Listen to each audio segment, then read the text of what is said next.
All right, hello everyone. My name is Danielle. I'm the Director of Communications and Administrations here at the college. I'd like to thank you for your patience waiting for us to get started today, and also thank you for coming to our town hall. We're really looking forward to empowering you with knowledge about your college today, as well as hearing a little bit from you as well. Before we get started, there's a couple of housekeeping items to go over. First is that the chat will remain closed for the duration of the session today. This is because we're unable to moderate or monitor the chat. It's also, we have a very full program for you today. So if any questions showed up in the chat, we're really under some time constraints and likely wouldn't be able to answer them. And that's why you had an opportunity to ask questions prior to the session today. But don't worry, you'll be able to interact with us in other ways. Hopefully, many of you had a chance to participate in the survey before this session started. If you didn't, that's no problem. It was just meant as a little bit of a warm-up for how we're going to interact with you guys today. I'd like to stress that participation is voluntary. So if you participate or not, it won't have an effect on your CCP credits. If you do decide to participate, which we hope most of you do, no one will know how you answered. So there'll be no effect on CCP credits. This is the first time we're trying the QR codes to ask you questions. So we'll be working together. We'll be working through this together with you guys today. And that's why at the end, we'd love your feedback to assess if it added any value to the session. And lastly, I'll just mention that answers may be moderated if they contain inappropriate language or are not relevant to the question being asked. So to warm up a little bit more into using these QR codes, we'd like to start by getting to know you guys a little bit better. So our first question is, how long have you been practicing acupuncture? And to answer this question, you scan the QR code on your screen. Each new question is going to have a unique QR code, so you will have to scan one each time. And again, if anyone hasn't used QR codes before, you open up your camera app, point it at the QR code, and a URL code should show up that you can click on. It will take you to the question. So I'll just give a few minutes for some more answers to come in.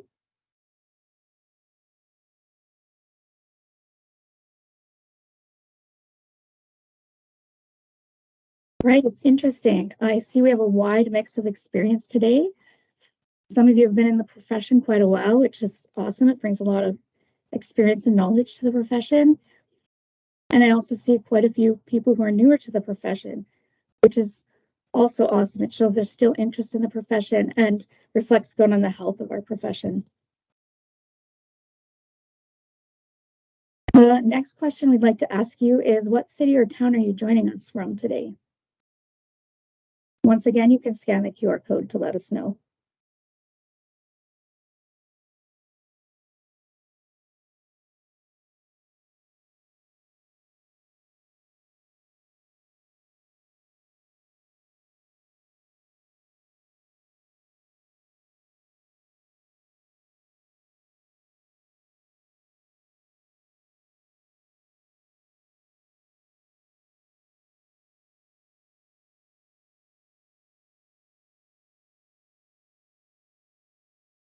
Just a few more moments to get a few more answers here.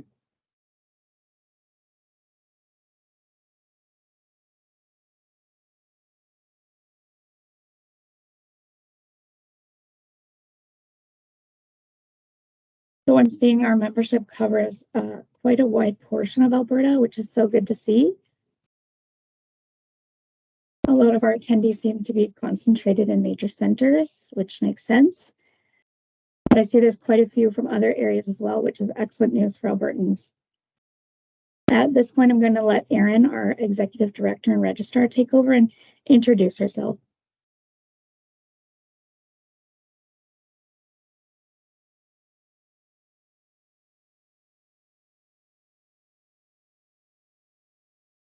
Good afternoon, everybody.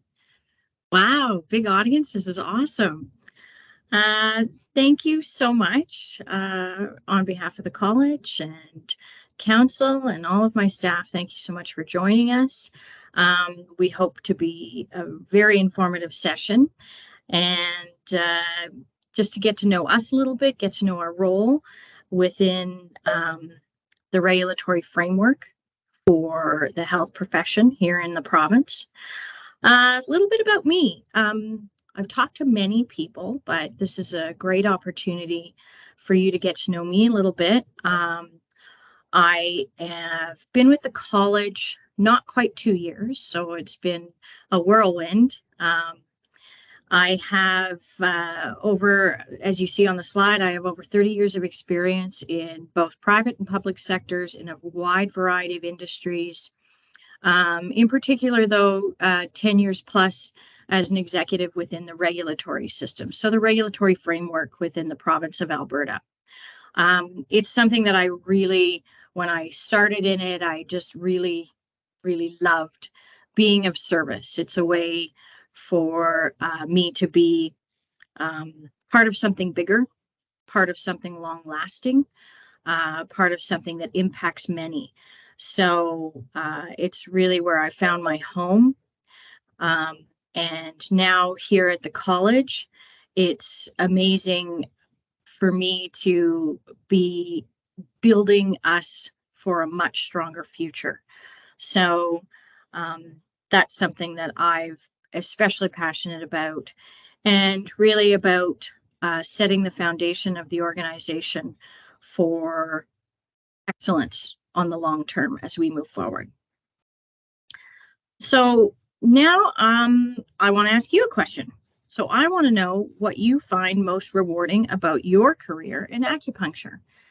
So, and your QR code, and let's see what everybody says.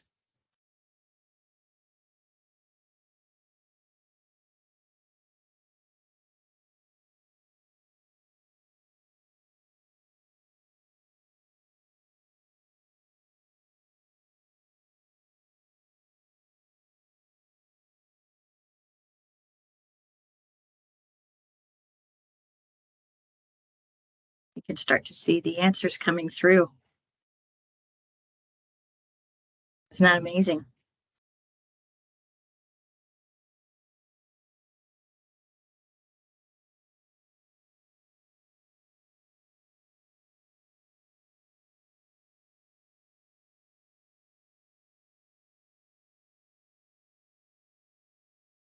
See the word helping. If we were using one of those word clouds again, we'd see the word helping and healing in big, bold letters. This is awesome.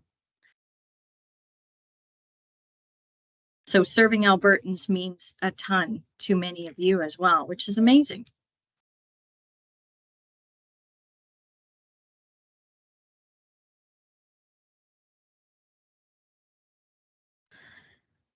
So this is what we're going to talk about this afternoon. Gives me a chance to share with you a little bit about what we're going to cover. So our strategic direction. So this is the information about where we're going, our business plan, our strategic plan. What's happened since we've transitioned over from the HDA over to the HPA? So the changes in the acupuncture regulation. The college governance. So what does that actually mean? Who is the college? What do we do? Why are we here? Etc. How we communicate with you. When I started, my very first communication was about how important communication is. And we can't move towards regulatory excellence if we're not talking back and forth and engaging with our membership. So we've spent a lot of time and energy in doing that, and we're going to help clarify that process even further for you today. And finally, we're going to go with a question and answer session. You all had the opportunity to ask questions prior to this town hall, and we've got some answers for you. So looking forward to that.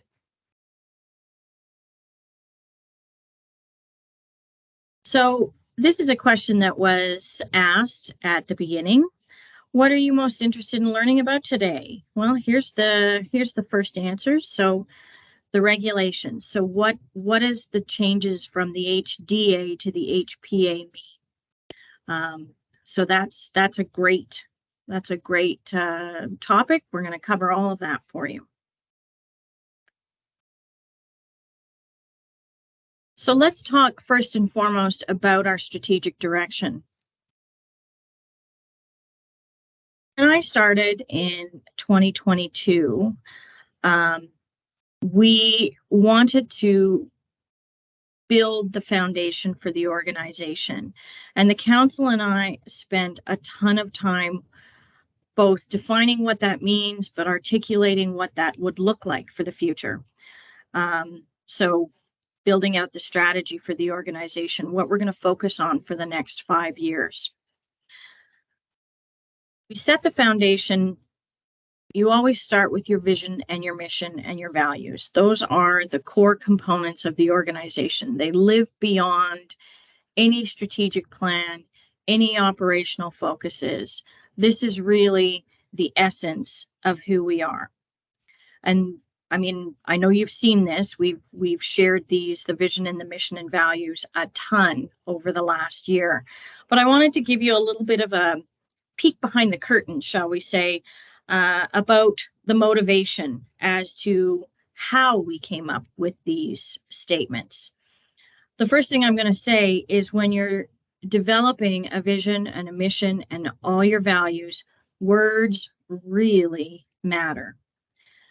First and foremost, they reflect the mandate of the college to protect the public and our desire to achieve that mandate through regulatory excellence. So doing our best work as a profession and demonstrating to the government, to the public, to other practitioners that we are one of the best at what it is that we do. Our vision speaks to a healthcare system that is collaborative and evidence-based. So what does that mean? Collaborative. The word was chosen with absolute intent. Government has stated that the goal of utilizing complementary care in our healthcare system is a priority for them. They want to reduce wait times. We're an opportunity for that. The inclusion of collaborative care in our vision not only works towards that government's stated goal, but it's beneficial to the profession, but more importantly to Albertans.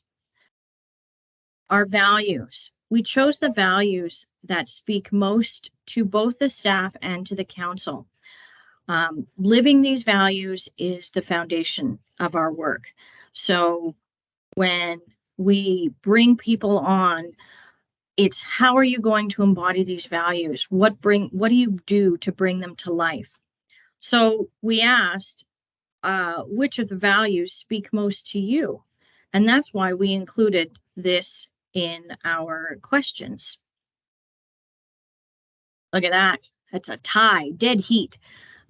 Collaboration and integrity. Well, that makes me really proud to see that.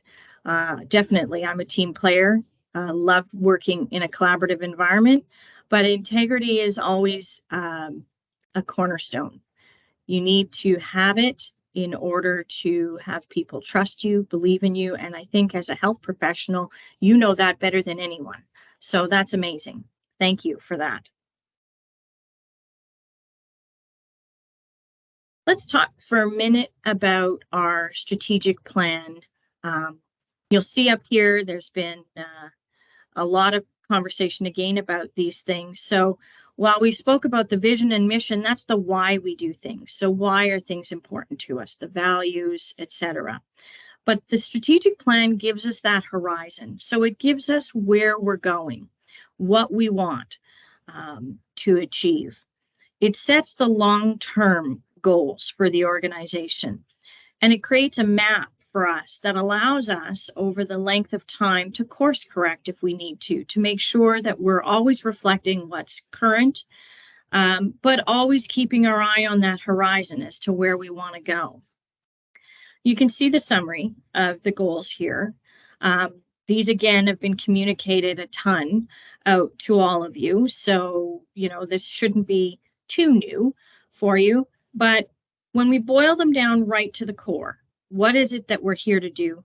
We're focused on protecting the public, operating in a sustainable way, so making sure the college is here for the long term, and we maximize our capacity and achieve our goals. So that's the Cliff Notes version of what that means. So that's the how. When you go from a strategic plan down to a business plan, the business plan then becomes, again, a little more focused. And this is what we're going to do in order to move towards that horizon. The business plan is work that's going to happen over the next 1 to 3 years. These are things that are going to incrementally move us towards those strategic goals. You'll see these real concrete steps we're taking. So this is the what. What you see here are the big buckets of what we want to accomplish. So making things more accessible, enhancing our continuing competence program, developing standards of practice, refreshing the ones that we already have, improve our reporting, which means being clearer with communication, transparency, having effective policies, having effective records, and all of those pieces work in tandem towards that regulatory excellence, towards that horizon that we're working on. Some of the things that you've probably seen and started to feel over the last year. So surveying our members regarding registration, getting feedback. You've been asked for feedback on standards of practice, our code of conduct, policies that have come out. And we are creating more and more communication, videos, step-by-step guides, training assistance, etc. So all of those pieces are always coming online. We're working towards that horizon. So if you want more information about our business plan, our strategic plan, those, again, all of this information is available on our website. That's been shared with you, like I said, a lot. But take a look at them. They're simple, they're clear, and we're always interested in your feedback. They're available on our website under our corporate plans and reports page. So right under the college itself. Now, I guess this is the sexy topic that everybody wants to talk about. Changes in the acupuncture regulation, or changes in how we govern ourselves. So at the end of 2020, after many years of work, the college transitioned out of the HDA, which the Health Disciplines Act, into the Health Professions Act. So that movement made a significant change in how the college operated. Being under the HPA changes the expectations from the government. It raises their expectations because in the eyes of the government, we're on a level playing field with all other health professions. Okay? So it indicates from the government that they trust us, this profession, to govern itself. Being a self-regulated occupation has a lot of expectations, and it also has a lot of requirements for us to maintain that regulation. It's a privilege that the government has extended to us. But in exchange for that privilege, our profession is subject to more rigor. So what that means is more expectations and greater controls within the college itself. So we know that a lot's changed, and the college moved over to the HPA in the midst of COVID. So when so much change occurs, it's difficult to keep track of what's going on. What does all of this mean? And we're going to try and clarify that for you. In the opening survey, we asked how confident you are in knowing what the changes from the HDA to the HPA mean to your profession. And as you can see here in the results, there's a few of you that still have some questions, and that's okay. That's okay. It's kind of what we expected. like I said, there's been a lot of change, and it's tough to kind of keep track of all of that. But we want to help clarify that for you. And we want you to have a good understanding to still feel confident. But I suspect that everybody's going to get a little bit of new information as we walk through this process. So one of the biggest changes when we moved over to the HPA was when Bill 46 was introduced at the same time.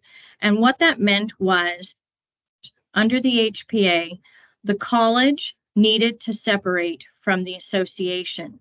So I know many of you still use CAAA in your vernacular. You need to drop the last A. It's the College and the College of Acupuncturists of Alberta, CAA. The association is no longer a part, and we are not allowed to have any association as it relates to the college itself. So what does that mean? What does that mean to the people that have been around a long time, that are from that use the CAAA vernacular? Well, that means that there are distinct roles between what the college can do as we move in today's world versus what it used to do. Under the HPA, it is very clear we are the regulator. What that means is our mandate is to protect the public. And I'm going to sound like a meanie, but I'm not here to represent you or to protect you. My job, the college's job, is to regulate you. So we're here to protect the public, to make sure that all of you are practicing safely. And in order for us to achieve that mandate, the college is responsible to run a variety of programs and services. And we are required to do that because if we didn't, the college and the acupuncture profession would lose the privilege of being regulated. So these are the requirements that the government says, in order for you to be a regulated occupation, these are the things you have to make sure you do. So when we talk about legislative compliance, we're talking about making sure our members are practicing in compliance with legislation, that you understand what that means and you understand the obligations under that. A code of ethics, making sure that as a profession, you are abiding by a professional code of ethics, what you will and will not do. And you are bound by that in order to practice. And administering exams. So we make sure that students are competent and meet entry-level requirements in order to practice in this province. Registering those new graduates. So overseeing the registration process. What that means is ensures members have a practice permit, they are properly trained and competent, and only those with a permit can practice.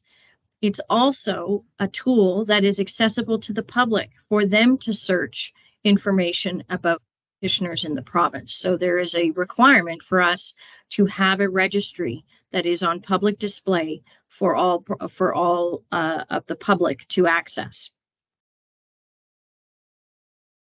Education program approval. So we need to make sure that the schools that we have are teaching the right acupuncture programs. So we help them and allow anybody to teach the acupuncture programs. Title protection.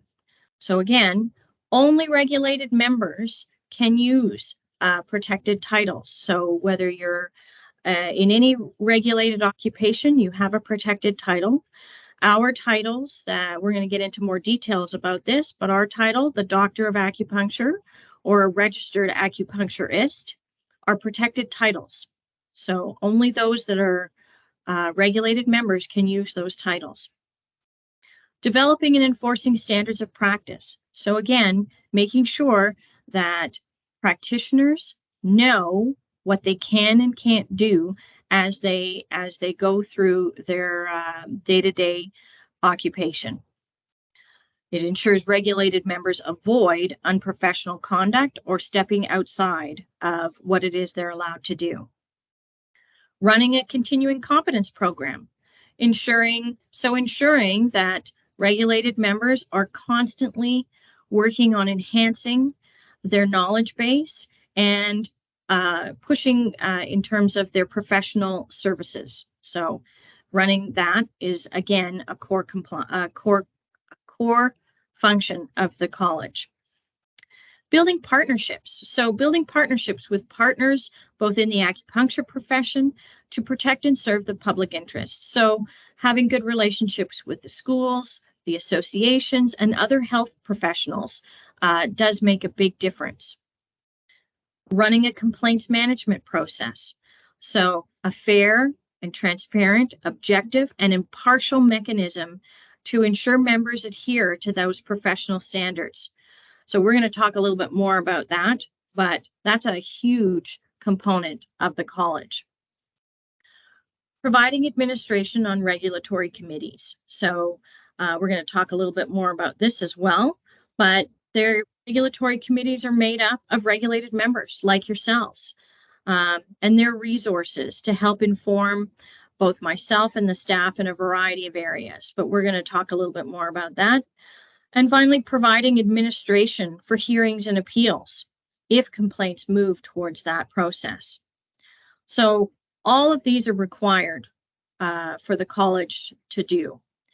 And we work, there's a lot there when we've got a small team, but we work hard to play our role with the acupuncture profession and ensure the public has confidence in that when they visit an acupuncturist, they're getting safe and effective quality care. So that's that pie. So when you think about what your fees pay for, that's what they pay for, is all of these requirements that we have as a regulated occupation. And it's consistent with all other colleges. So all other regulated professions, whether you're a chiropractor, a surgeon, a nurse, a physiotherapist, all regulated health professions are bound by these same requirements. So our expectations, our responsibilities, our accountabilities are the same. So now that we've covered what the college is, let's work through some of the questions from the opening survey to learn a little bit more about the implication of the separation between the college and the acupuncture, the college and the association. So this was the first question. The college can advocate for the acupuncture profession, but only if it's to the government. That is actually false. So the majority of people did get that right. It is false. The college cannot advocate for the profession at all. Our role, even to the government, our role is to achieve rules and regulations set out for us through the government. Your associations are free to focus on advocacy for the profession, including to the government, but also to insurance companies, schools or education places for additional learning opportunities, etc. So that is outside of the role of the college.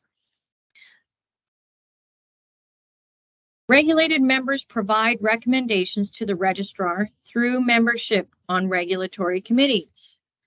And you guys got it, that is true. Regulatory committees are a great opportunity to get engaged with your college.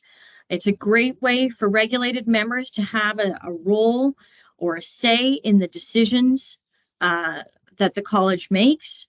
And we lean on you for a variety of different ways, but if you're interested in being more engaged with the college, this is a great way for you to start. Next question. The college is no longer required to hold an AGM. That is actually true. We do not have to hold an AGM. AGMs are a role of an association where you have membership that helps influence what the activities of the association. The college is not. like that. So we do not have to have an AGM. So that's something that's definitely different. Question number 4. Doctor of TCM and Doctor of Acupuncture are protected titles. That is false. I know, the gasps in the air, right?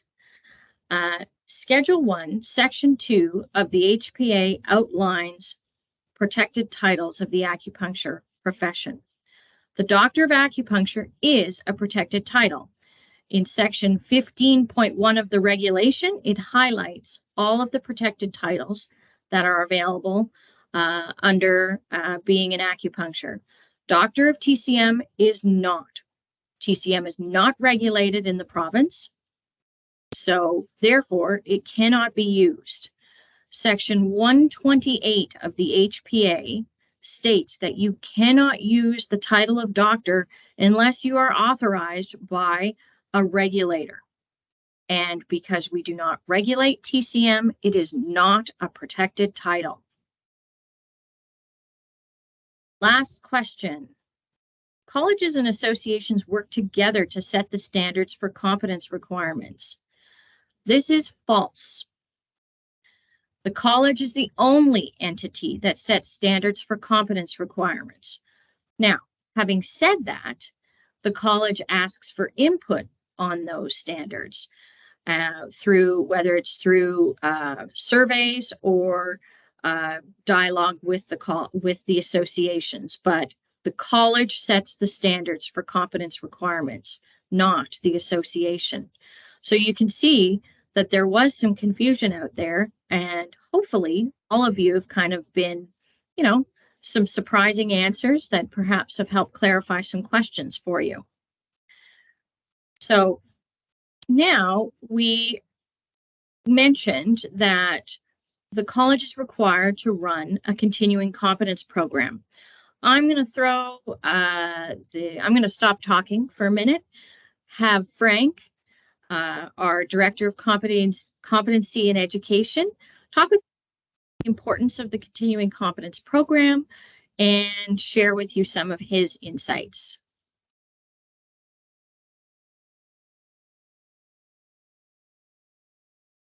Thank you, Erin, and hello, everyone. So we talked about the various functions of the college. You should be quite familiar with the continuing competence program because it's an essential part of your annual renewal process. The college is required to establish a continuing competence program by the Health Professions Act. But it's more than just a requirement. As a healthcare professional, we have an obligation to maintain competence and enhance our practice throughout our career. This commitment ensures that we can deliver safe and quality care to the public. Participating in the continuing competence program demonstrates our dedication of staying current with the latest knowledge in the profession and ultimately ensuring public safety and confidence in the services we provide. The Continuing Competence Program was introduced in 2022 and involves the following components. You're required to identify at least one learning goal. You need to complete and report a minimum of 15 credits. And you must include a learning summary and reflection for your goal. You might wonder, why is it necessary to record your goals? Well, it's kind of like making a grocery list. How many times have you gone shopping thinking you know exactly what you need, only to come home and realize you've forgotten something? I don't know about you, but I have. So how do we prevent that? By writing down your grocery list, right? So similarly, by recording your goals, you significantly increase your chances of following through and achieving them. During your renewal process, we encourage you to take some time to consider what you want to accomplish in the upcoming year, prioritize those goals, and record them in your member portal. Ideally, you should engage in 15 hours of credits or learning. You should engage in 15 hours or credits of learning activities related to your goals, and then complete a learning summary and reflection to meet the CCP requirements. However, we understand that life can be unpredictable and we don't live in an ideal world. For example, you might find a new goal that becomes a higher priority, or you could realize that the 15 hours you initially invested don't align with your goals. The CCP is designed to be flexible. You can add, change, or remove goals, learning activities, summaries, and reflections at any time. In the end, all you'll need is one goal with a corresponding summary and reflection, along with 15 credits of learning. And of course, at least one credit must be directly related to your goal. So if you like, you can have more goals, but you have to complete a summary and reflection for each goal. You are not required to have more than one goal. If you want to keep it to just one goal, that's fine too. You can simply remove the extra goals.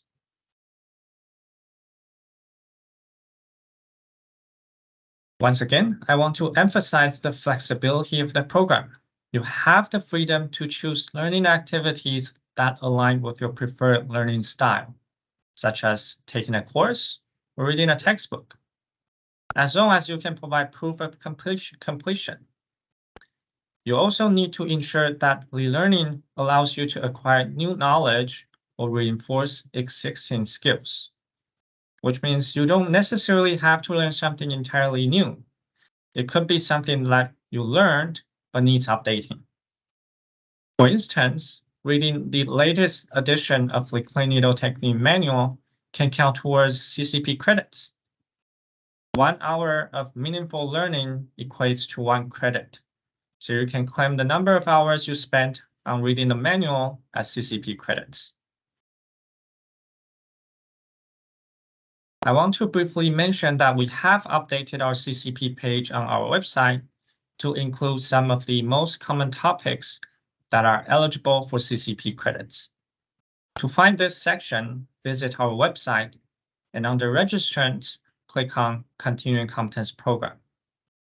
And from there, you can scroll down to find the section for self-selected learning topics.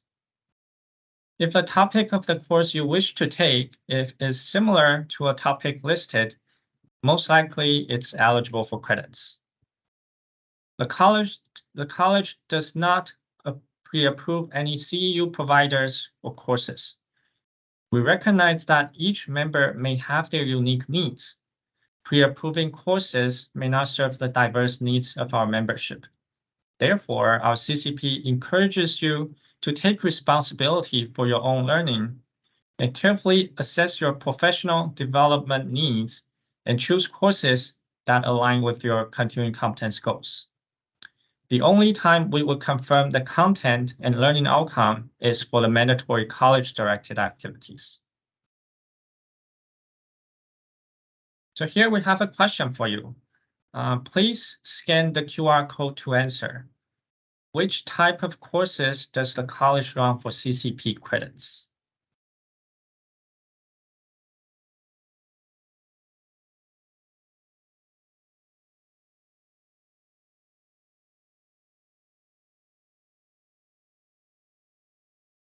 Hey, I see some answers coming in. We have quite a few, all of the above. That's not correct.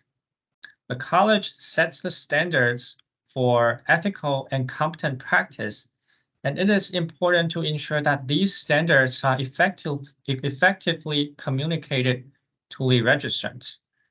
Therefore, the correct answer is that the college runs courses related to regulatory and governance topics, which allows you to claim CCP credits.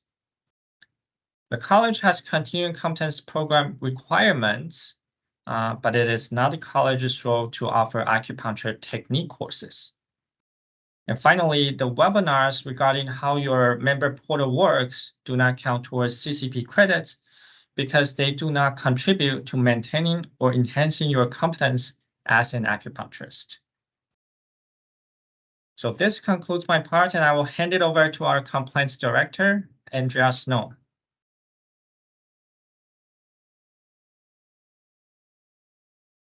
Oh, I'm here. Perfect. Hi, my name is Andrea Snow. I'm the complaints director for the college. I loved the fact that Frank brought up a list. Going shopping without a list definitely results in more things in my cart, and I forget things. We're going to start with a question. Again, the QR code. The college provides protection for regulated members if a complaint is made against them. Is that true or is that false? I think you guys have already learned so much. The answer is false. The college's role is to protect the public, and this is done in part through the complaints management process. I have an obligation, as Aaron said at the beginning, to review and consider all complaints in a transparent, objective, impartial, and fair manner. This, of course, doesn't prevent you from calling me and asking questions. I can help you navigate the complaints process. So always feel free to give me a call. I don't bite. And if you're wondering about protection, sometimes if you get to the point where you're going to a formal hearing, sometimes your professional liability insurance provider offers legal services. If you've paid for that feature, you'd have to check with them as well. You have your association. They have all sorts of services that they may provide you as well. I think we're going to move on to another question. So who can make a complaint? Really anybody that has a concern about the conduct of a regulated member or a former regulated member where less than 2 years have lapsed since that person became a former regulated member. How does this occur? So how to file a complaint. Most important thing is we need to get something in writing. It needs to be signed. If it's not signed, that creates a little bit of an issue for me. We have a complaint form that's available on the college's website. So it contains a whole bunch of different fields of information that we need to kind of move forward. So the who, what, where, when, why, and how. And then any additional evidence that you think would, or that whoever's complaining would think would be relevant in proving their case. Again, the most important thing is that they sign the complaint. So even if you were to just submit something separately, that's fine, as long as the complaint is signed and we know who it's about, etc. Anonymous complaints aren't accepted. However, if there are circumstances where the complaints, where I feel that there is significant concerns relating to public safety, then I can actually open up a complaint myself as a complaints director. Just kind of hard to do if I don't have enough information. Next slide. We'll just talk a little bit about the complaint process. Danielle did a good job of laying this out for us.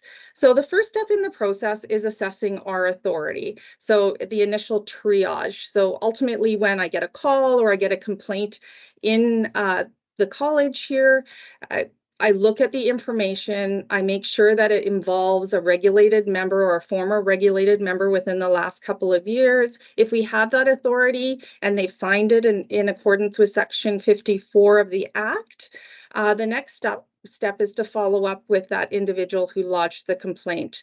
They're known as the complainant. This kind of determines whether I want to have more conversation with the regulated member, who I also refer to as the respondent.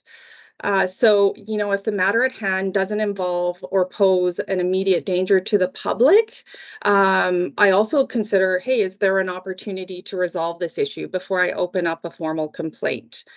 Some cases, we can't do that, and both the complainant and the complainant isn't wanting to resolve it, or even, the respondent in some cases as well. So then I would open a file and take it through the process. There are actually, I think there are circumstances where an informal resolution is not an option. And so that would occur where there are allegations of sexual abuse, sexual misconduct, or female genital mutilation. So that would definitely not be an informal resolution, and they would definitely go to an investigation. Okay, I think there's a little bit more. Do I have that on the screen? Yes. Okay, so then I open a file. I typically send a copy off to the respondent, so that's the member, to get a response from them. Depending on the situation, I might send it straight to an investigation. So if it was involving sexual misconduct, I'd likely do that. And then I also look at it and determine whether there are any technical aspects that require an expert opinion. And if I get an expert, I go to our competence committee for that to find one without a conflict of interest.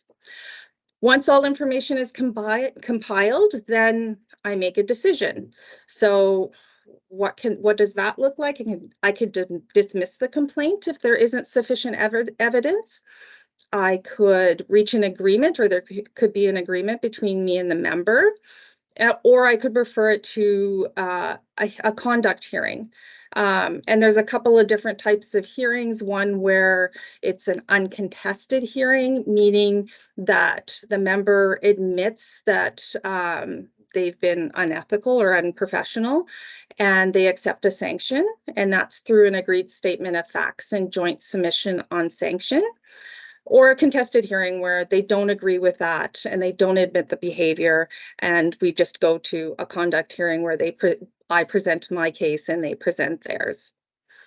There's other options that are available as well to resolve a complaint, such as the alternative complaints resolution, but the ones that I've highlighted today basically reflect the most common approach that I take when I look at complaint files.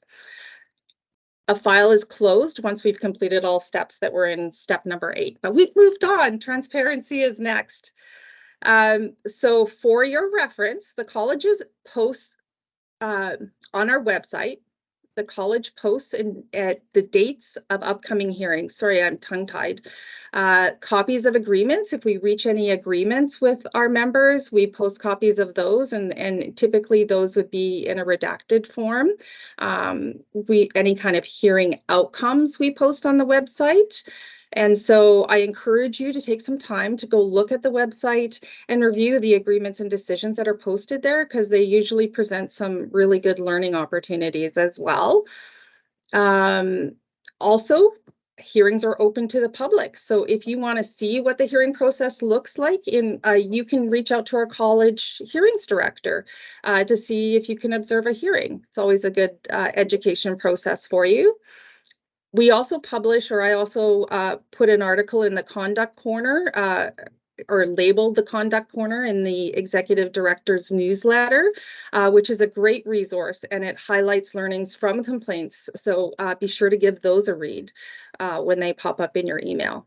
I think that's it for me. I sure stumbled a lot. Anyways, I'm going to turn it over to Erin, who's going to cover, I think, college governance. I'm back. Let's start this section by asking a question. Who does the council or of the college report to? So let's see what everybody has to say. Scan the QR code.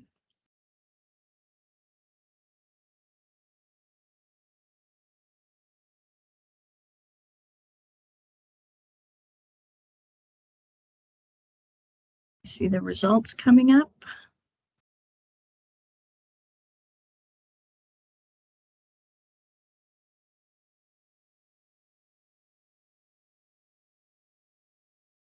I love that my name is there. That's awesome.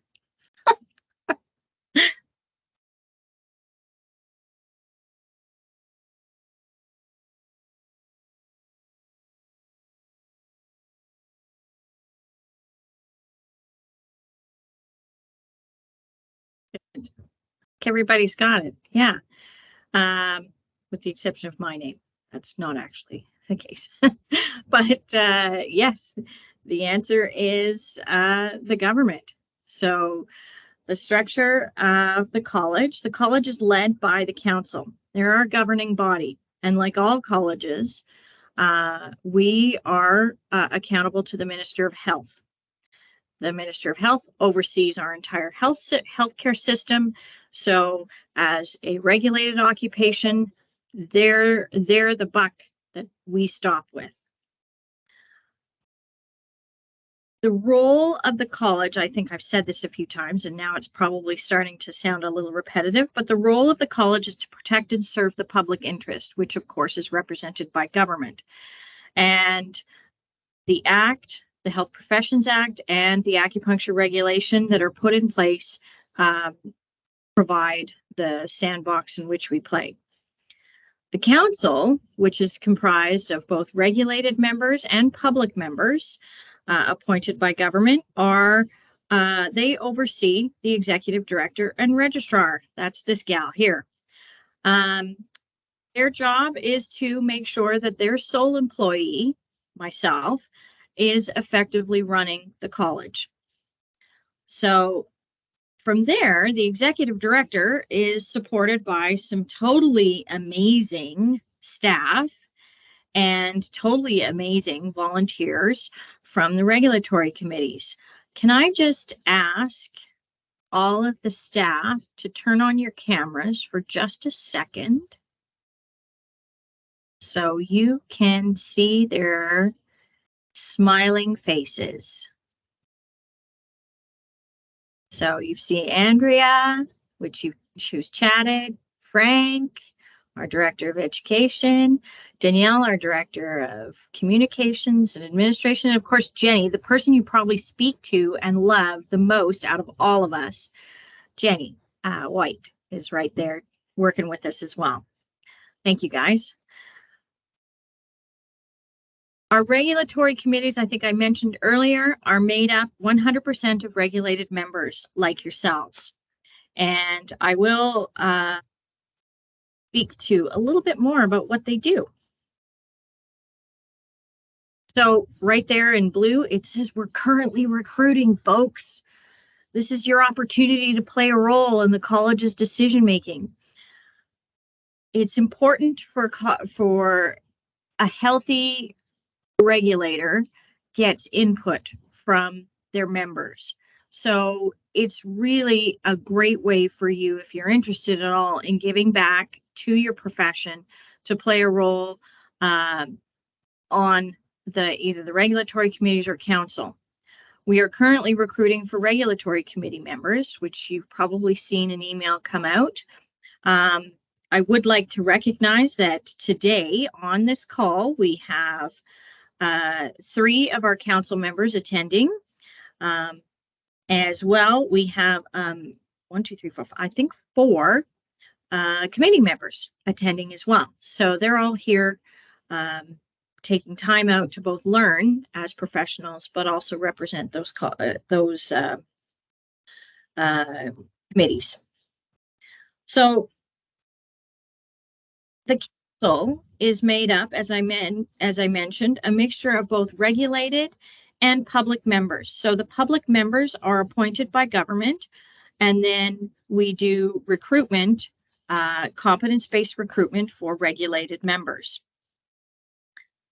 Job is to focus on governance and strategy. So they're the ones that help set that horizon that I mentioned earlier, and their job is to oversee me, the executive director. There's a couple of subcommittees that they do that help do work, the Finance and Risk Committee, as well as the Governance and Nominating Committee. So if you sit on council, you attend council meetings, but you also attend those committee meetings as well. They're comprised of strictly council members. The other opportunity is regulatory committees. So regulatory committees, they're listed on the slide there. They're 100% made up of regulated members. They give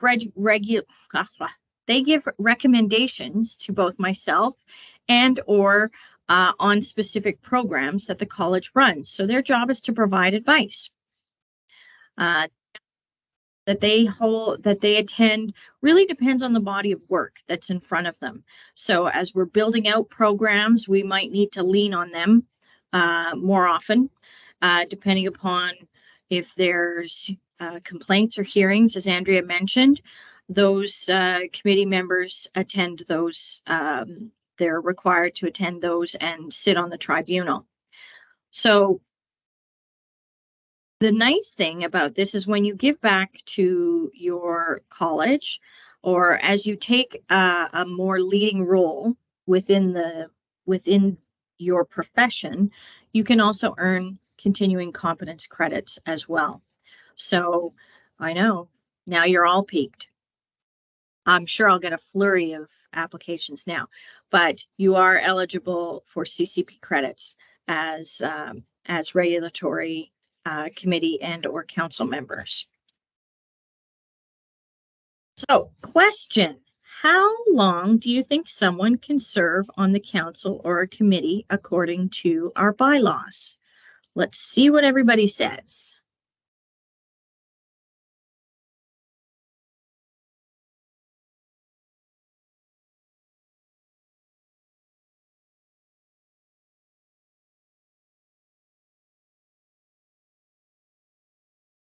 I like this. It's almost like when you're drawing lottery numbers. It's like, ooh, where it's going to land.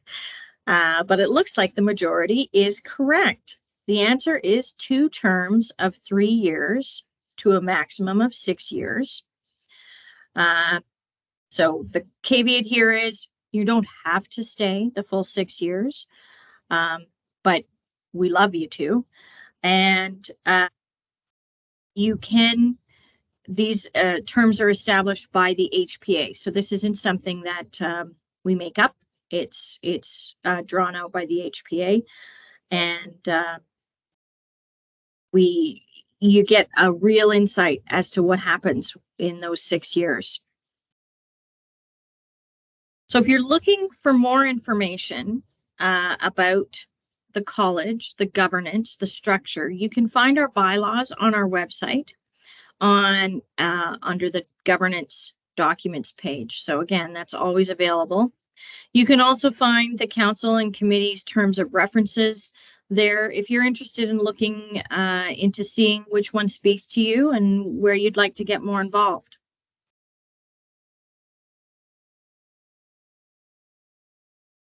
Now, we've talked a lot about the role of the college versus an association, and we mentioned that partnerships are integral, which I can't stress enough. It's super important for the college to work together. Partnerships really help us regulate the profession more effectively. So people that we spend a lot of time with that help move the organization, regulated members like yourselves, associations, we've talked a lot about the role there. We meet with them regularly. The schools, we meet with them regularly. Government, we talk to them on a regular basis as well, and as well as other colleges, so other health professions. So who, we're partners with many other health regulated occupations. So we do spend a lot of time building those relationships, and they are absolutely critical to the success of this organization. I think I mentioned that when I started, we knew that building relationships and increasing communication with members was essential for the college to be more successful and to help improve the profession overall. So we've worked a ton on that piece. I'm going to hand it over to Danielle, our Director of Communications and Administration, on what we've done and how we communicate with you.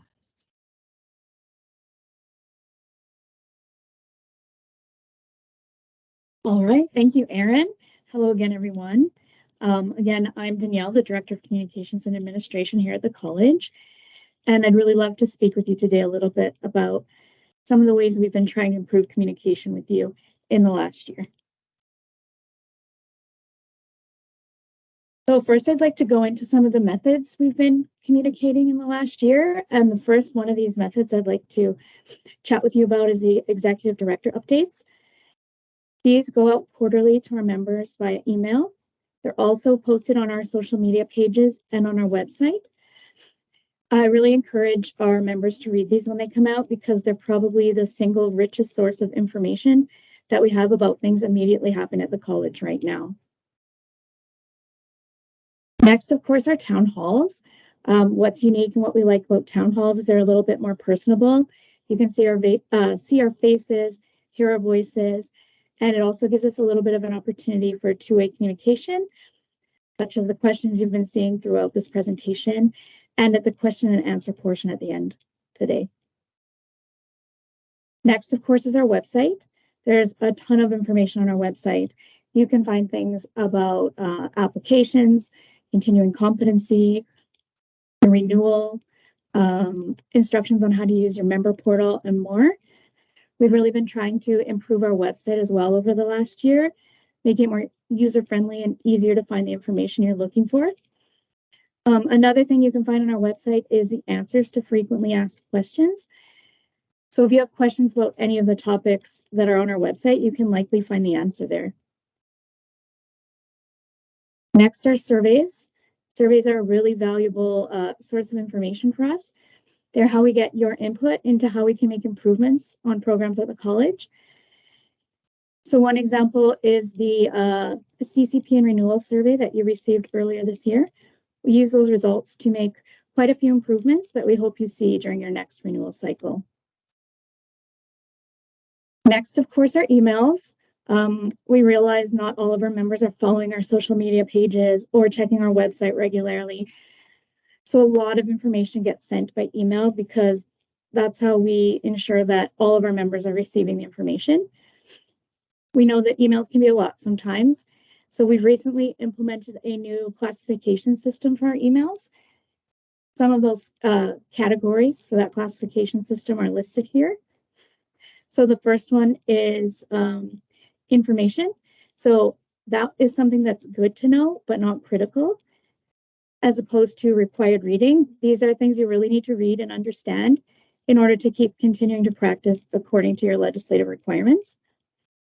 Another category is member portal notifications, which are exactly what they sound like, notifications coming out of your member portal. And the last one listed here is review request. These are items where we're really looking to consult with you. So examples of this from this year are, I think, 3 or 4 SOPs we sent out for consultation, as well as your code of conduct.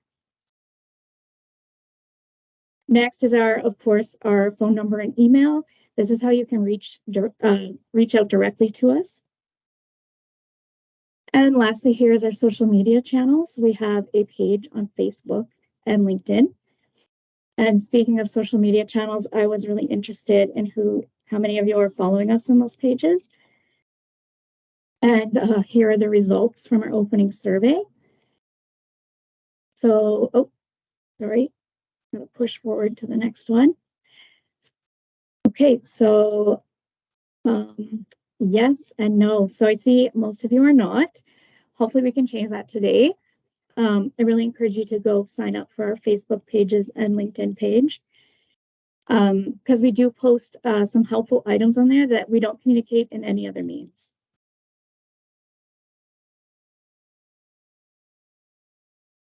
And next, what I'm really interested in hearing from you guys is what's your preferred communication methods with the college? So wait just a few moments for some answers to come in.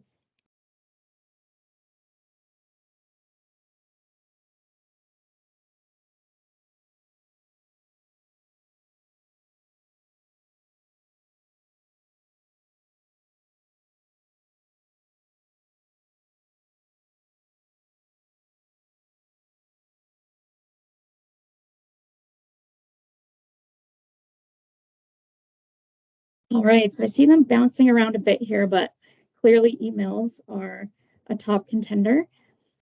I really like seeing that you guys are using the quarterly executive director updates as well to get information. And I see also going to our website, so that's excellent. This is really helpful information to help us refine our communication with you in the future.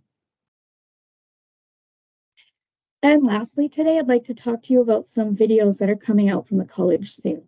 So if you'd like to learn more about the topics we learned about today, or ever wondered more about what your membership fees are used for, these videos will answer those questions and much more for you. So the first video that will be coming out is the difference between a college and association. It'll be a little different from the presentation today because it's going to tell the story in a way that integrates our history and who we are today. And next is a video on what we do. So this is going to cover a lot about the role the college plays in your profession, the value we add to your profession, the programs and services we offer, and of course, how that all folds together into what we use your fees for. So once these videos are ready, they're going to be going out by email. They'll also be posted on Facebook and LinkedIn and on our website. And I really do encourage you to watch these when you see them come out. They're relatively short. I think they're both under 5 minutes, give or take. So we really tried to focus on packing them full of information for you. Okay, so now we're heading into probably a section you're all very interested in, the question and answer portion of the town hall. I would like to thank everyone who submitted a question. We're hoping to get to all of your questions today, and if for some reason we can't get to all of them, we will be sending out the answers to the questions we didn't get to in the ED newsletter. And then I'll hand this back to Erin to lead us through this portion.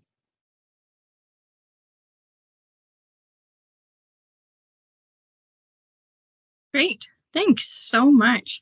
We were really happy with the number of questions that we received, and to have the ability to take this opportunity to clarify the question. And as we do more and more of these town halls, I think this is where we're really going to have to help with information confusion that's out there. This is your opportunity to again have a voice, but also hear the answers right from the college itself. So we've done what we've tried to do in terms of the questions and answers is we've tried to group them by topic to try and make things a little bit easier for us to answer. We've also, you can see on the left-hand side, the number of people that said, yeah, that's a good idea. That's a good question. So you can see the number of people that sort of said, yeah, I want to know more. So we've also tried to group them by volume to make sure that we are actually answering the questions that are most important to you as well. We're doing well on time, so I think I'm pretty confident we'll get to all the questions. But as Danielle mentioned, if we don't, they're going to be all shared through the executive director communication, those that aren't answered. But I'm pretty confident we're going to get through them all. Now, this first group of questions is all about insurance. So what's covered, what isn't, etc. And the insurance is not handled through the college. It's not something that we have any scope over. So these questions would be best handled through the association.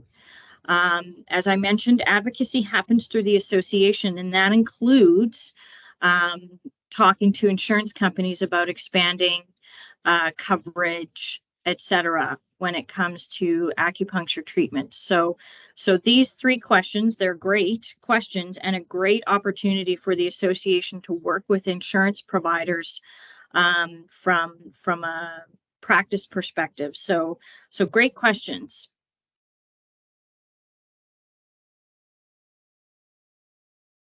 The next questions, we've kind of bucketed them called general or miscellaneous questions. So kind of soup to nuts. The first question is about why other professions can basically perform dry needling, are calling it acupuncture, and the assumption that they don't have proper training, education, or licensing. Well, the short answer is, they're allowed to. That's why they can do it, is because they're allowed to. Under the legislation, acupuncture isn't a restricted activity. So those that receive the training, which they do, can perform dry needling. Having said that, I recognize that they don't receive the same level of training as you do, but they are already a health profession. So that is why the extent of their learning isn't as in depth. And the also piece is they're not allowed to call themselves acupuncturists.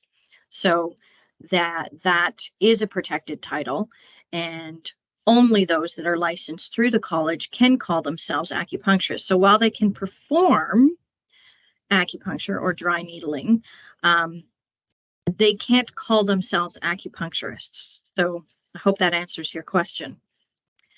The next 3 questions up on the screen are kind of interrelated, and we're talking about the scope of practice of acupuncturists. So I'm going to kind of talk about all of them in a general sense, and then maybe answer each question individually. But I'll start things off by saying changing the scope of practice for any health profession is not easy. And it's not something that is, simple or easily done. It does have a 3-pronged approach. So I want to make sure you understand kind of what happens in order for changes to be made. So the first, when you're talking about any change in a scope of practice, the first thing that's required is research and data documented to support a demonstrated justification as to why the modality or the scope needs to be changed. So that's the first thing, is there needs to be a reason to do it. And unfortunately, it can't just be because we want it. There needs to be a justification. And this work is done by the association. And that's the advocacy piece. So the justification around making those changes, enhancing the scope, etc., is all done through the association. And it's presented to the government to advocate for the profession. So that's the first prong. The second piece that then happens is the college then has to work to develop how we would regulate that additional scope of practice or that additional modality. So what are we going to do as the college to ensure the public is protected under this expanded scope? So there's that element that needs to be addressed, needs to be worked through. Finally, the schools or other education components need to be prepared to teach that expanded scope. So whether it's seeking recognition of training that's already out there, or additional classes, etc., through our existing schools. But that also needs to happen in order for the expanded scope to be adopted. So all of those pieces need to be in place, more or less, before we can even contemplate an expanded scope of practice, or at least needs to be thought through. And finally, and this is kind of the bigger, tougher one, because it's outside of our scope entirely, is this request needs to fall within the government's mandate or their planning cycle for it to be entertained. So when we're talking about advocacy, we've got to talk about, why is it important for the government to want to make these changes? And this isn't always easy. It could be a timing thing. So even when everything else is in place, it may or may not fit the government's focus at the time, at that moment. So what we're trying to say here is it's not easy and it's not overnight. Now, having said that, are there modalities that we're looking at? Yes, we have discussed a number of different things with the association, with members, The council's aware of opportunities. So we are looking at all of those pieces. But as I said, there's building blocks that need to happen. So that's something that, you know, you got to stay tuned, but you also need to get engaged from a practical perspective and help the association move that forward as well. The question about net care access, well, that's a good question, and it's not really one I can answer easily. Net care is a government system, and it would effectively be a policy direction or a policy decision made by the government to give acupuncturists access to that. I think it's a great idea. However, again, advocacy for that happens through the association. So, you know, you gotta focus your priorities and start working through that. Next question, or the third question there, about ability to administer Botox injections for medical practices. Well, just like everything else, you know, the question around Botox, administering Botox puts it outside of our scope of practice. When you use the term administering through a needle, that changes the scope of practice and it takes it outside of that of an acupuncturist at the moment. So while I see it as an opportunity down the road, just like everything else, it's a conversation about expanding the scope of practice, and work would need to be done in order for us to be successful in changing that. But I love the idea. Makes sense. We know needling like nobody else, right? So that's the piece around scope of practice. Next questions as it relates to general or miscellaneous is a question about continuing getting credit for CCP credit for first aid and CPR. So as I mentioned, the college sets the minimum standards. Maintaining your CPR and first aid is part of those minimum standards. We think it's essential for any health professional to have that as you know, sort of your baseline in terms of your level of expertise when you're protecting the public. Because it is a minimum standard, it is outside or excluded from your CCP, and that is the reason why. CCP is intended to further or enhance your professional competence. First aid is a minimum requirement. So that is why it is not given credit. You know, having said that, Frank talked a lot about the CCP program, and I think it's really flexible. I think members have a lot of ways to accomplish their get their CCP points.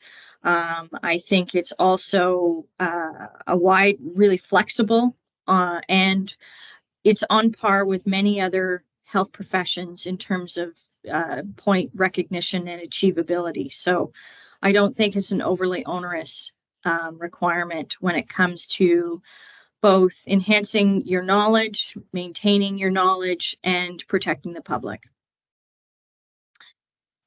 Question about mentorship programs for new practitioners. This is a great question, and it's actually one that I kind of thought of when I started as well.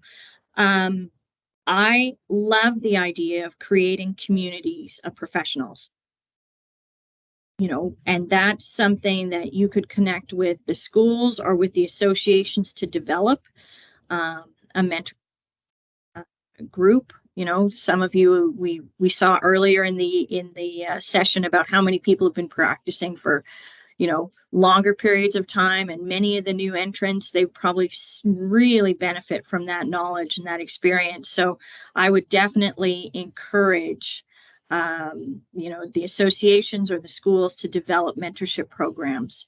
It would be a great way to build the community of professionals.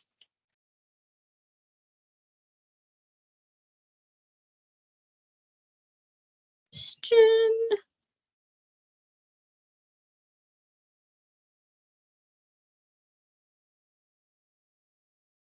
Sorry, getting my notes.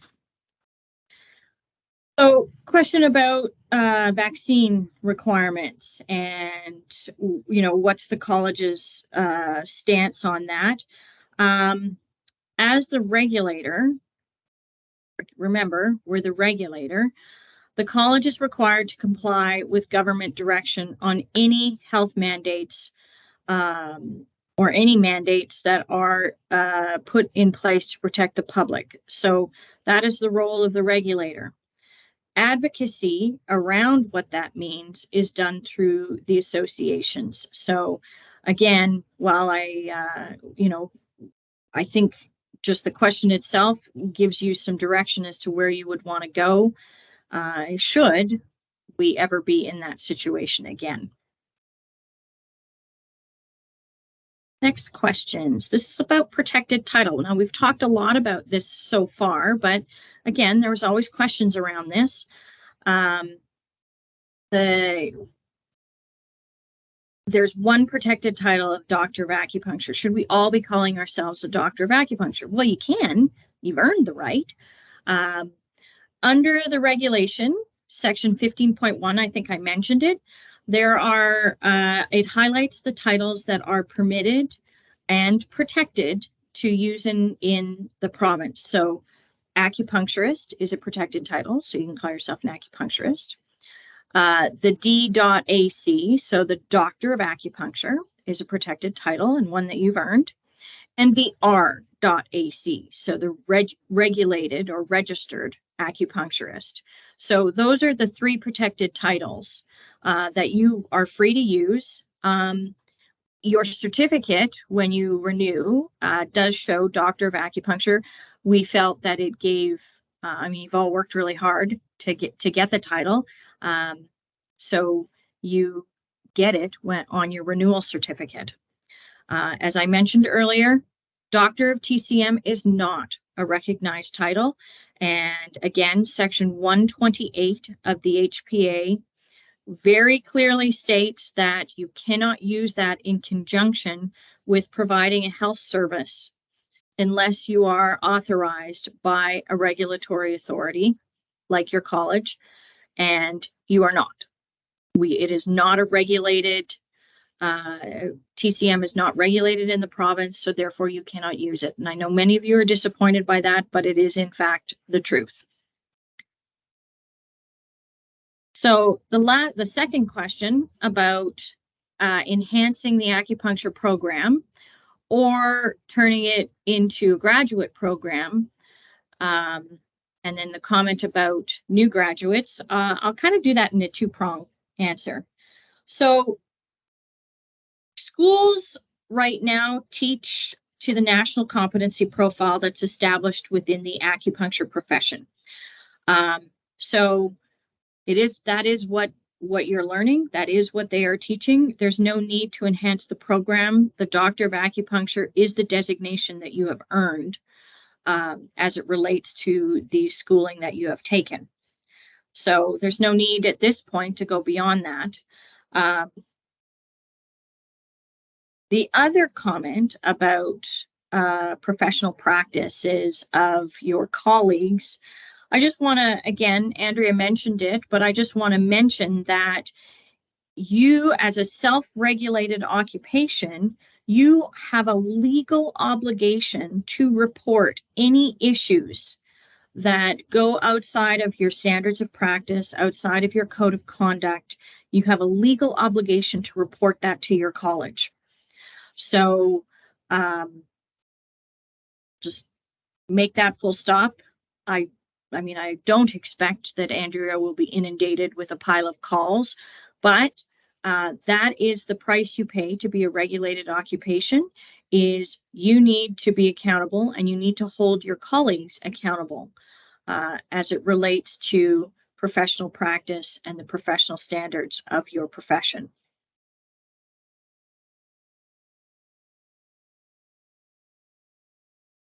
These two questions, I'll go into a little, again, I'll go into a little bit of context and a little bit of an explanation. So these two questions are related, and they focus on occurrences from the past when before my time.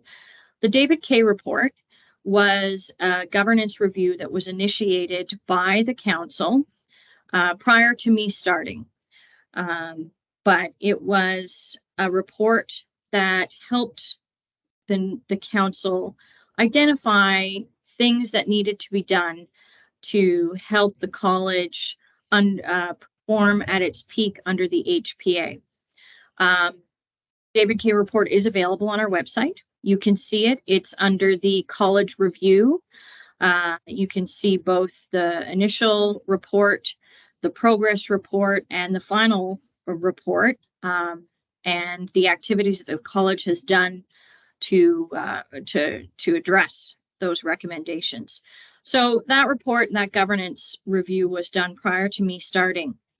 In the report itself, there's a comment about additional suggestions for the college to further learn. And one of that was to review previous complaints under the HDA, even though nothing could be done about the outcome of those complaints. So more or less to have lessons learned. Now, when I started, I was fully briefed by council about the college's operations. And we had a long talk about, the governance review and the David K. report. And it was decided and agreed upon by council and myself that the college would focus on the future rather than the past, that we would focus on putting controls and measures in place to avoid governance issues happening again, or any issues going forward, which we have done, and we will continue to do so. This is not something that the council took lightly, and it is not something that we will deviate from as we operate under the HPA. These are the expectations that a regulated college has, and we, myself and the council, are fully committed to that. The second comment is about an article that came out in the Canadian Lawyer magazine, and it mentions the college, and it refers to a Court of Appeal decision regarding professional misconduct, a hearing that happened under the HDA. So they're kind of tied together. The statement says, that the college's role was compromised. In fact, it was not. The outcome of the Court of Appeal essentially upheld the decision of professional misconduct that was made by the council. And in fact, and I'm going to quote this, it said that the hearing and review panels are better positioned than the court to assess the impact of professional conduct on the public interest and the profession's reputation from the public's perspective, meaning that the Court of Appeal feels that the college is in the best position to understand and assess professional misconduct. It goes on to say the court found no basis for interfering with the college's conclusions, meaning that they upheld the decision and they trust the college in this instance. So the question asked, what are we doing? Well, we put all those measures in place through the David K. report. We maintain good governance. We maintain transparency. We emulate best practice. We are constantly learning about governance. We're doing things like this town hall for today, making sure that members understand what good governance means, making sure members understand the role of the college and also what it means to be a regulated health profession, what it means to be under the HPA. Those are all key things that we are doing to ensure that the college's role, our reputation, and our activities are focused on regulatory excellence. I think I'm going to now turn it over to Andrea to answer some questions. You guys have heard from me a lot. So I'm going to pass it over to her about ethics and standards. My favorite topic. Okay, so one of the questions, well, actually several people wanted to know the answer to this question. Are there any provisions, bylaws, or policies in the Health Professionals Act or through the college that state that a sliding fee scales are not possible for acupuncturists to offer? So first and foremost, under the Health Professions Act, Section 3, Sub 2, the college is not allowed to set professional fees. We can't provide guidelines for professional fees and or negotiate professional fees on behalf of its regulated members. However, our Code of Professional Conduct considers it unethical to determine treatment plans or fees to be charged or increase or decrease fees to patients based solely on the existence or the absence of third-party benefit plans. So that refers specifically to a sliding fee scale. Why is it considered unethical? So it can be seen as discriminatory to charge different fees to patients for the same services solely based on their insurance coverage. And patients are supposed to be treated equally regardless of their insurance status. Health professionals have an ethical duty to act in the best interest of their patients. Setting fees based solely on insurance coverage rather than the actual cost of providing care does not align with this duty. As well, insurance companies could view this type of fee adjustment as fraudulent or deceptive. At the end of the day, ethical practice in healthcare prioritizes the well-being and rights of patients. Charging fees solely based on insurance status without regard to the actual cost of care or transparent communication with patients can raise ethical concerns related to fairness, transparency, and patient-centered care. Next question. Are we allowed to accept tips? There's a lot of gray area about this.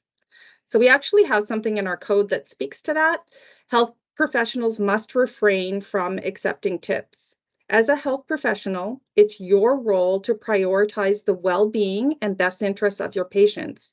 And accepting a tip or tips can potentially compromise this commitment. It crosses professional boundaries. It creates a conflict of interest.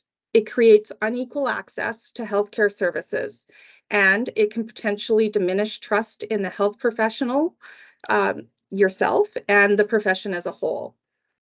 If someone wants to show their appreciation, maybe you can suggest that they do this by providing positive feedback about the care that you provide, offering referrals, putting a review on your social media or website, or just sending you a thank you note. If you work in a multidisciplinary clinic where the tip function is enabled, I think there was some dialogue about that.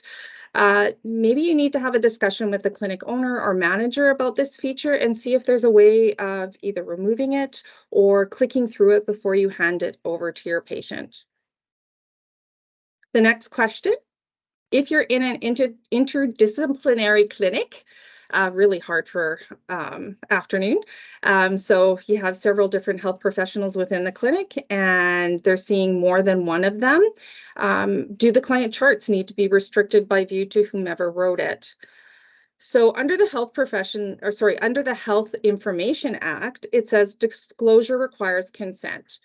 So in your clinic, there should be some kind of standard privacy form that describes how a patient's health information will be collected, used, and disclosed. I'm not sure what each clinic provides, but typically it would include something that speaks to allowing administrators, so the people that are at the front desk dealing with that kind of information, owners, and that specific health professional to gain access to this information for the purpose of, submitting claims, auditing, providing ongoing treatment. So if the patient chooses to engage more than one health professional, then the patient would need to consent to that in writing to allow the new health professional to access the patient's health information. So you just need consent, and if your clinic doesn't make your clients or patients who come in sign anything, then there should be something that discloses that and lets them know how that will be dealt with. And I think that I'm throwing it over to Frank next.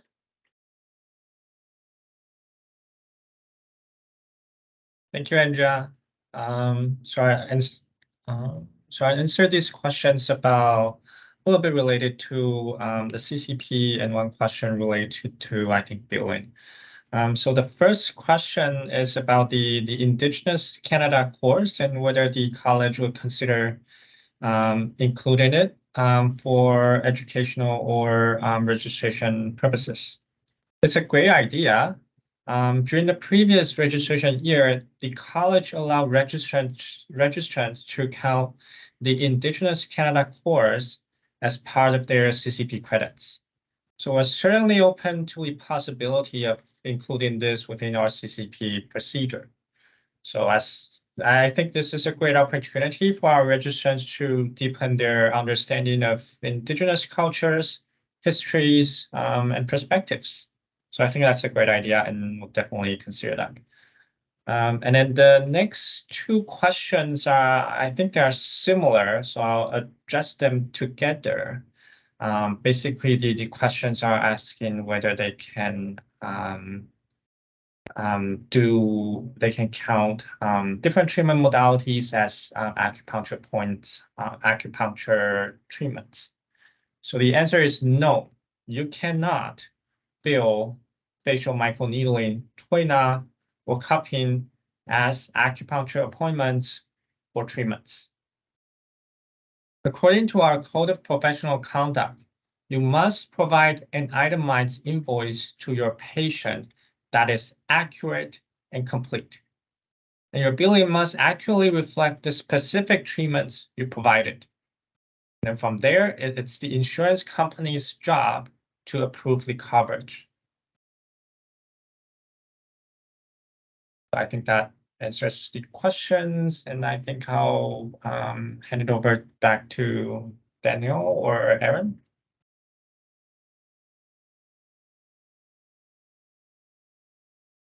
So before we wrap things up for the day, I wanted to say thank you very much for both allowing me to be a part of your, your day-to-day practice, being a part of how you operate as an acupuncturist. As I said over and over again, the college doesn't work in isolation. We work in partnership, and our regulated members are an essential piece of that puzzle. We want to hear from you.